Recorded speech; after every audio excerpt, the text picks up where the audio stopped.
गर्भ गीता अब बहुत ही अनोखा ग्रंथ है। इसमें संपूर्ण ज्ञान समाहित है। श्री कृष्ण भगवान जी का वचन है कि जो प्राणी इस गर्भ गीता का सद्भावना से विचार मनन करता है वह फिर गर्भवास में नहीं आता है। उसे जीवन मरण के चक्र से छुटकारा मिल जाता है। सभी को गर्भ गीता का अनुशीलन अवश्य करना चाहिए। साथ ही यह मान्यता भी है कि जो गर्भवती महिला गर्भ गीता का श्रवण करती है उसका गर्भस्थ शिशु अच्छे संस्कार ग्रहण करता है। जन्म लेने के बाद वह आदर्श जीवन व्यतीत करता है।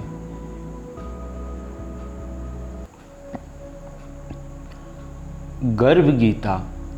अर्जुनोवाच। हे कृष्ण भगवान, यह प्राणी जो गर्भवास में आता है वह किस दोष के कारण आता है? हे प्रभु, जब यह जन्मता है तब इसको जरा आदि रोग लगते हैं, फिर मृत्यु होती है। हे स्वामी, वह कौन सा कर्म है जिसके करने से प्राणी जन्म मरण से रहित हो जाता है? श्री भगवानोवाच। हे अर्जुन, यह मनुष्य जो है सो अंधा व मूर्ख है जो संसार के साथ प्रीति करता है।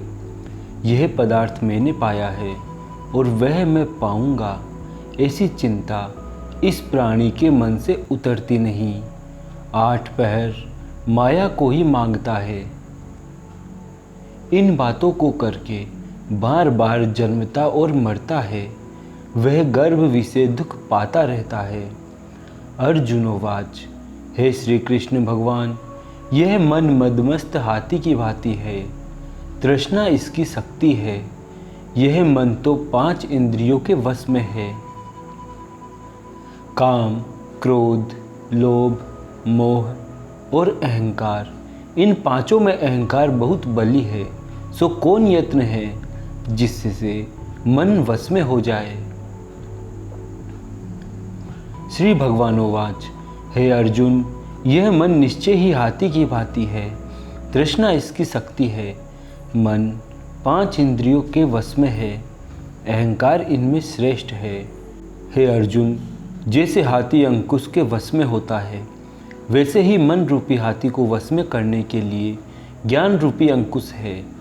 अहंकार करने से यह जीव नरक में पड़ता है। अर्जुनोवाच। हे भगवान, जो एक तुम्हारे नाम के लिए वन खंडों में फिरते हैं, एक वैरागी हुए हैं, एक धर्म करते हैं, इनको कैसे जाने? जो वैष्णव है वे कौन है? श्री भगवानोवाच। हे अर्जुन, एक वे है जो मेरे ही नाम के लिए वनों में फिरते हैं, वे सन्यासी कहलाते हैं। एक वे है जो सिर पर जटा बांधते हैं और अंग पर भस्म लगाते हैं, उनमें मैं नहीं हूँ, क्योंकि इनमें अहंकार है। इनको मेरा दर्शन दुर्लभ है। अर्जुनोवाच। हे भगवान, वह कौन सा पाप है जिससे स्त्री की मृत्यु हो जाती है? वह कौन सा पाप है कि जिससे पुत्र मर जाता है? और नपुंसक कौन पाप से होता है? श्री भगवानोवाच। हे अर्जुन, जो किसी से कर्ज लेता है और देता नहीं, इस पाप से उसकी औरत मरती है। और जो किसी की अमानत रखी हुई वस्तु को पचा लेता है उसके पुत्र मर जाते हैं। जो किसी का कार्य किसी के गोचर आए पड़े और वह जवानी कहे कि मैं तेरा कार्य सबसे पहले कर दूंगा, पर समय आने पर उसका कार्य न करे, इस पाप से नपुंसक होता है। ये बड़े पाप है। अर्जुनोवाच। हे भगवान, कौन पाप से मनुष्य सदैव रोगी रहता है? किस पाप से गधे का जन्म पाता है? स्त्री का जन्म तथा टट्टू का जन्म क्यों कर पाता है? और बिल्ली का जन्म किस पाप से होता है? श्री भगवानोवाच। हे अर्जुन, जो भी मनुष्य कन्यादान करते हैं और इस दान में मूल्य लेते हैं वे दोषी हैं। वे मनुष्य सदा रोगी रहते हैं। जो विषय विकार के वास्ते मदिरापान करते हैं वे टट्टू का जन्म पाते हैं। और जो झूठी गवाही भरते हैं वे औरत का जन्म पाते हैं। जो औरतें रसोई बना के पहले आप भोजन कर लेती है और पीछे परमेश्वर को अर्ध्यान करती है तो वे बिल्ली का जन्म पाती है, और जो मनुष्य अपनी झूठी वस्तु दान करते हैं वे औरत का जन्म पाते हैं, वे गुलाम औरतें होती हैं।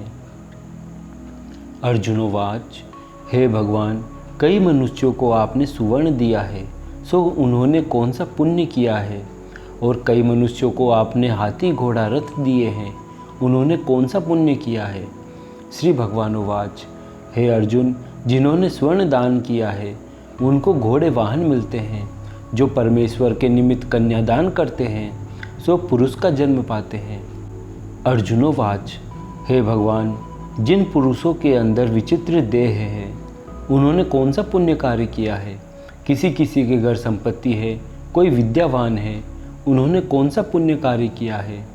श्री भगवानोवाच, हे अर्जुन, जिन्होंने अन्न दान किया है उनका सुंदर स्वरूप है, जिन्होंने विद्या दान किया है वे विद्यावान होते हैं, जिन्होंने संतों की सेवा की है वे पुत्रवान होते हैं। अर्जुनोवाच, हे भगवान, किसी को धन से प्रीति है, कोई स्त्रियों से प्रीति करते हैं, इसका क्या कारण है, समझाकर कहिए। श्री भगवानोवाच, हे अर्जुन, धन और स्त्री सब नाश रूप है, मेरी भक्ति का नाश नहीं है। अर्जुनोवाच, हे भगवान, यह राजपाट किस धर्म के कारण मिलता है? विद्या कौन सा धर्म करने से मिलती है? श्री भगवानोवाच, हे अर्जुन, जो प्राणी काशी में निष्काम भक्ति से तप करते हुए देह त्याग करते हैं वे राजा होते हैं, और जो गुरु की सेवा करते हैं वे विद्यावान होते हैं।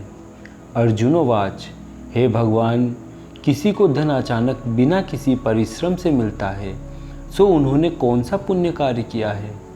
श्री भगवानोवाच, हे अर्जुन, जिन्होंने गुप्त दान किया है उनको धन अचानक मिलता है, जिसने परमेश्वर का कार्य और पराया कार्य संवारा है वे मनुष्य रोग से रहित होते हैं। अर्जुनोवाच, हे भगवान, कौन पाप से अम्ली होते हैं और कौन पाप से गूंगे होते हैं और कौन पाप से कुष्ठी होते हैं? श्री भगवानोवाच, हे अर्जुन, जो आदमी नीच कुल की स्त्री से गमन करते हैं वो अम्ली होते हैं, जो गुरु से विद्या पढ़कर मुकुट जाते हैं सो गूंगे होते हैं, जिन्होंने गोघात किया है वे कुष्ठी होते हैं। अर्जुनोवाच, हे भगवान, जिस किसी पुरुष की देह में रक्त का विकार होता है वह किस पाप से होता है और दरिद्र होते हैं? किसी को खंड वायु होती है और कोई अंधे होते हैं तो कोई पंगु होते हैं, सो कौन पाप से होते हैं? और कई स्त्रियां बाल विधवा होती है तो यह किसी पाप से होती है? श्री भगवानोवाच, हे अर्जुन, जो सदा क्रोधवान रहते हैं उन्हें रक्त विकार होता है, जो मलिन रहते हैं वे सदा दरिद्री होते हैं, जो कुकर्मी ब्राह्मण को दान देते हैं उनको खंड वायु होती है, जो पराई स्त्री को नंगी देखते हैं, गुरु की पत्नी को कुदृष्टि से देखते हैं सो अंधे होते हैं, जिसने गुरु और ब्राह्मण को लात मारी है वो लंगड़ा व पंगु होता है, जो औरत अपने पति को छोड़कर पराये पुरुषों से संग करती है सो वह बाल विधवा होती है। अर्जुनोवाच, हे भगवान, तुम पर ब्रह्म हो, तुमको नमस्कार है। पहले मैं आपको संबंधी जानता था परंतु अब मैं ईश्वर रूप जानता हूँ। हे परब्रह्म, गुरु दीक्षा कैसी होती है सो कृपा कर मुझको कहो। श्री भगवानोवाच, हे अर्जुन, तुम धन्य हो, तुम्हारे माता पिता भी धन्य हैं जिनके तुम जैसा पुत्र है। हे अर्जुन, सारे संसार के गुरु जगन्नाथ है, विद्या का गुरु काशी, चारों वर्गों का गुरु सन्यासी। सन्यासी उसको कहते हैं जिसने सबका त्याग करके मेरे विषय में मन लगाया है, सो ब्राह्मण जगत गुरु है। हे अर्जुन, यह बात ध्यान देकर सुनने की है, गुरु कैसा करे?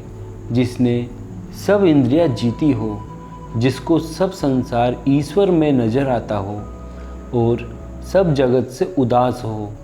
ऐसा गुरु करे जो परमेश्वर को जानने वाला हो और उस गुरु की पूजा सब तरह से करे। हे अर्जुन, जो गुरु का भक्त होता है और जो प्राणी गुरु के सम्मुख होकर भजन करते हैं, उनका भजन करना सफल है। जो गुरु से विमुख है, उनको सप्तग्रास मारे का पाप है। गुरु से विमुख प्राणी दर्शन करने योग्य नहीं होते। जो गृहस्थी संसार में गुरु के बिना है, वो चांडाल के समान है।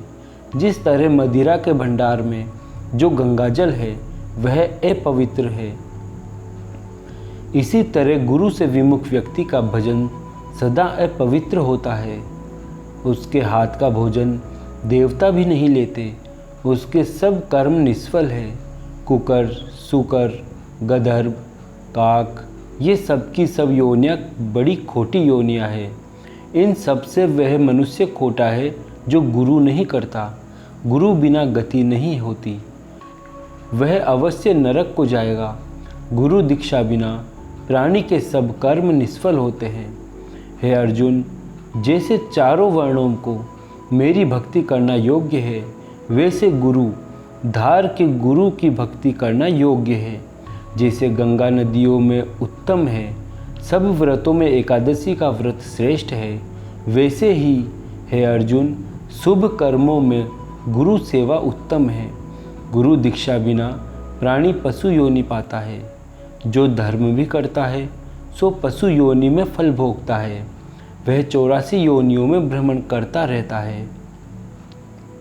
अर्जुनोवाच, हे श्री कृष्ण, गुरु दीक्षा क्या होती है? श्री भगवानोवाच, हे अर्जुन, धन्य जन्म है उसका जिसने यह प्रश्न किया है। तू धन्य है। गुरु दीक्षा के 2 अक्षर है, हरि ओम। इन अक्षरों को गुरु कहता है। यह चारों वर्णों को अपनाना श्रेष्ठ है। हे अर्जुन, जो गुरु की सेवा करता है, उस पर मेरी प्रसन्नता है। वह 84 योनियों से छूट जाएगा, जन्म मरण से रहित हो नरक नहीं भोगेगा। जो प्राणी गुरु की सेवा नहीं करता, वह 3.5 करोड़ वर्ष तक नरक भोगता है। जो गुरु की सेवा करता है, उसको कई अश्वमेघ यज्ञ के पुण्य का फल मिलता है। गुरु की सेवा मेरी सेवा है। हे अर्जुन, हमारे तुम्हारे संवाद को जो प्राणी पढ़ेंगे और सुनेंगे, वो गर्भ के दुख से बचेंगे। उनकी 84 योनियाँ कट जाएंगी। इसी कारण इस पाठ का नाम गर्भ गीता ज्ञान है। श्री कृष्ण भगवान जी के मुख से अर्जुन ने श्रवण किया है। गुरु दीक्षा लेना उत्तम कर्म है। उसका फल यह है कि नरक की 84 योनियों से जीव बचा रहता है। भगवान प्रसन्न होते हैं। किंतु कलयुग में एक भी ऐसा गुरु नहीं जो गर्भ गीता के अनुसार अनुसरण करता हो। इसलिए अपने माता पिता की सेवा ही करें, उसी से भगवान प्रसन्न होते हैं और किसी भी ढोंगी बाबा के चक्कर में ना पड़े। जय श्री राम।